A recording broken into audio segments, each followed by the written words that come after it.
Alam nyo guys, ako natatawa lang guys. Ewan ko lang sa inyo guys, no? Kapag mabanggit ang pangalan ni Romualdez sa investigasyon, bakit guys magkaroon ng gulo guys? Ha? Kagaya nung nakaraan guys. Nung inimbestigan si Gutisa guys, ex-marine si guys. Binanggit niya guys si Tambalos guys. si Romualdez guys. Biglang may nagpadala ng message guys doon kay Sin Erwin Tulfo guys, di ba? Nga galing daw sa Malacanang guys.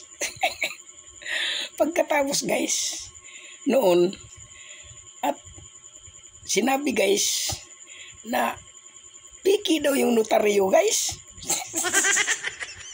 Ni ano guys, nung bagong testigo na pinaharap ni Senador Rodante Marcolita guys. Di ba kayo nagtataka guys? Ha? Isipin nyo guys ha, noong tumestigo itong si yung bagong testigo guys, di ba tumestigo siya guys? Binanggit niya itong pangalan ni Romualdez guys. Agad may nagpadala ng message kay Senador Erwin Tulfo guys, na galing ng Malacanang.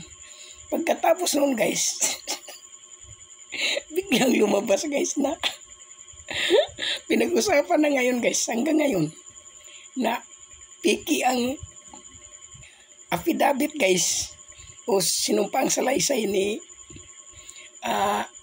Gutisa guys. Kaya magtataka guys, di ba? Ano nangyari guys? Nung si Diskaya, nung inimbestigahan ni Rodante, dati siya pang nasa Blue Ribbon guys. Natanggal si Rodante Marcolita guys. Tinanggal. Tapos ngayon guys, nabanggit na naman guys yung pangalan ni Romualdez guys. Biglang may nagpadala ng message kay Senador Erwin Tulfo, galing Malacanang guys. Pagkatapos nun guys, lumabas na yung kwento guys na piniki daw yung testimonya nung guys, nung bagong witness.